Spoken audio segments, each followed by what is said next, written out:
आप सभी को राधे राधे। हम श्रीमद् भगवत गीता पर चर्चा कर रहे थे।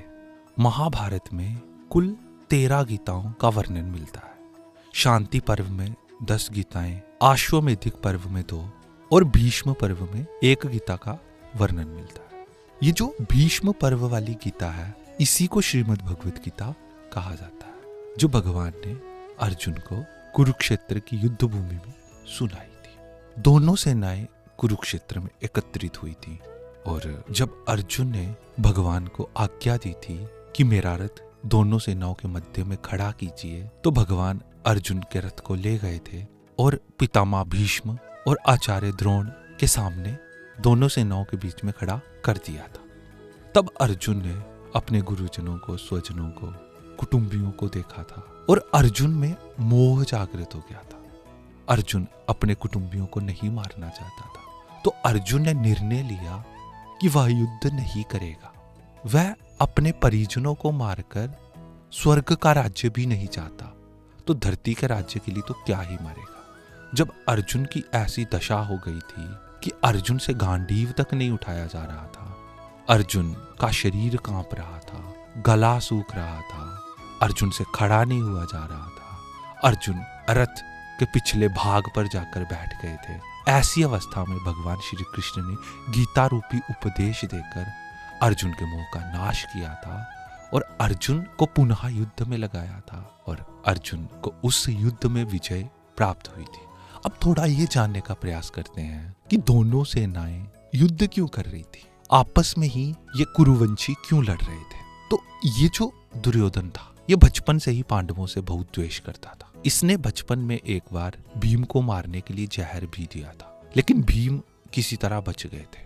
फिर एक बार इसने पांडवों को मारने के लिए लाक्षागृह में आग लगवा दी थी और तब भी पांडव बच गए थे। युधिष्ठिर जी बड़े थे, हस्तिनापुर राज्य उनको मिलना चाहिए था, लेकिन उनके साथ अन्याय हुआ, उनको राज्य नहीं दिया।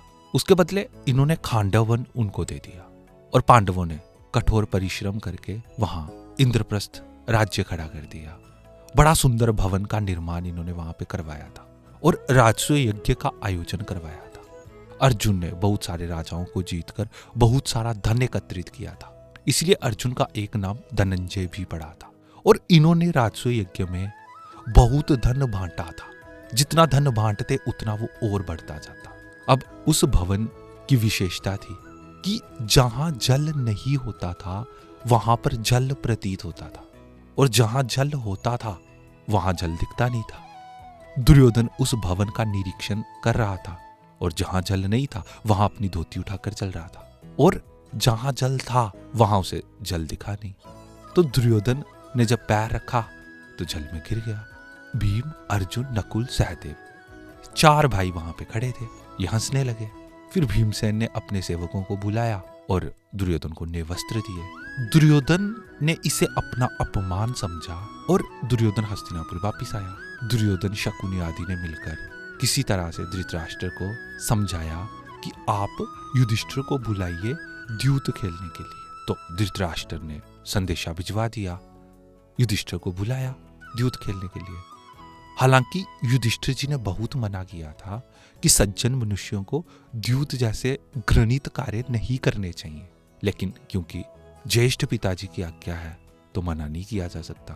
तो छल पूर्वक युधिष्ठिर जी का सर्वस्व छीन लिया गया और अंत में यह निर्णय लिया गया कि 12 वर्ष तक पांडव वनवास में रहेंगे और उसके बाद 1 वर्ष अज्ञातवास में रहना पड़ेगा।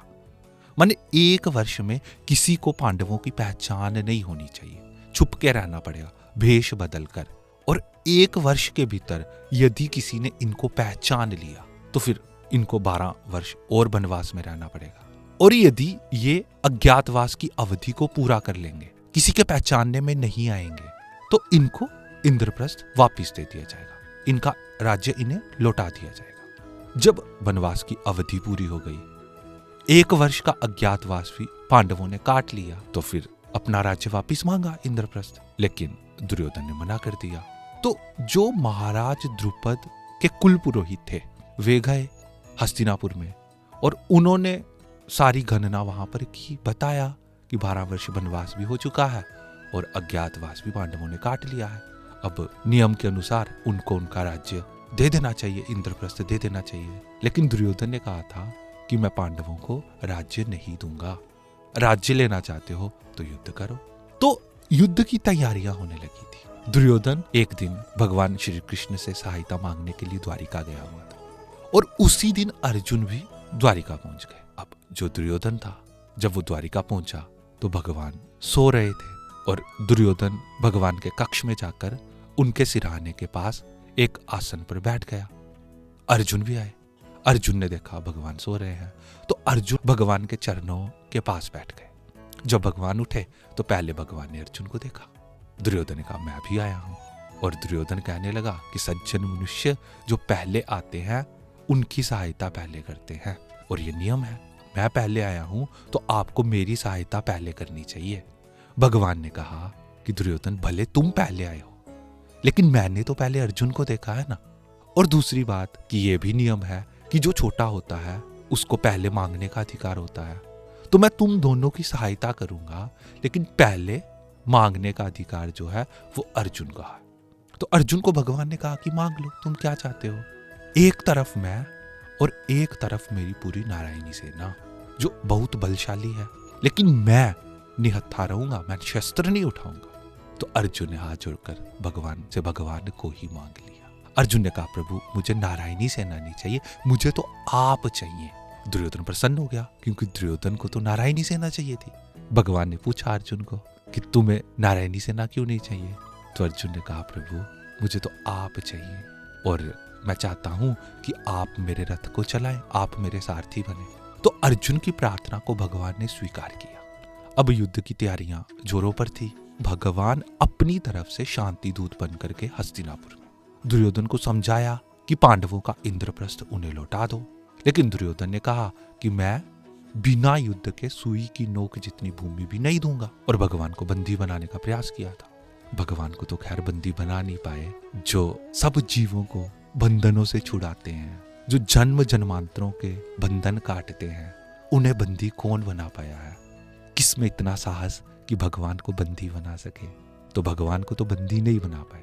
उसके बाद जब भगवान माता कुंती के पास गए थे तो माता कुंती ने कहा था कि पांडवों को कहना कि मेरी आज्ञा है तुम युद्ध करो। तो युद्ध की तिथि निर्धारित हो गई थी।